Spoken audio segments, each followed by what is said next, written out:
आज की कहानी है एक पक्षी की जिसका नाम रूबी है। एक समय की बात है, एक छोटी सी चिड़िया रूबी थी। रूबी के पास ऊंचा उड़ान भरने और नई जगहों का खोज करने के बड़े सपने थे। हालांकि रूबी का पंख कमजोर था, जिसके कारण वह अन्य पक्षियों की तरह उड़ने में सक्षम नहीं थी। अपनी सीमाओं के बावजूद रूबी कभी उम्मीद नहीं खोई।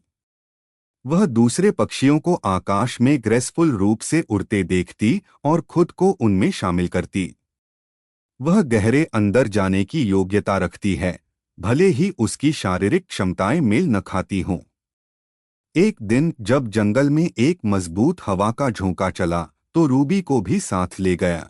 जैसे वह ऊंचाई पर उठती गई, वह उत्साह और संकल्प का एक आवेश महसूस करती है। वह अपने पंख फैलाती है और अपनी पूरी ताकत से पंख हिलाना शुरू करती है। चौंकाने के बाद रूबी उड़ने लगती है।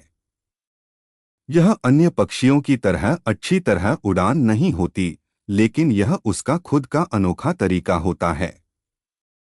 आसमान में लहराते हुए वह एक आज़ादी और खुशी की फीलिंग महसूस करती है, जो उसने पहले कभी नहीं महसूस की थी। रूबी की असाधारण उड़ान की खबर जंगल में फैल गई, जिससे उन जानवरों को प्रेरित हुआ जो अपनी खुद की चुनौतियों का सामना कर रहे थे। उन्हें यह एहसास हुआ कि वे भी अपनी सीमाओं को पार कर सकते हैं और अपने सपनों को पूरा कर सकते हैं, अगर वे खुद को मेहनत, विश्वास और थोड़ी सी हिम्मत देते हैं। उस दिन से रूबी जंगल में साहस और संकल्प की प्रतीक बन गई। उन्होंने सबको यह सिखाया कि चाहे वे छोटे या कमजोर क्यों न हों, वे आश्चर्यजनक उच्चताओं तक पहुंच सकते हैं, अगर वे खुद में विश्वास रखें। इस कहानी का मुख्य नैतिक संदेश है कि हमारी सीमाएं हमें परिभाषित नहीं करती।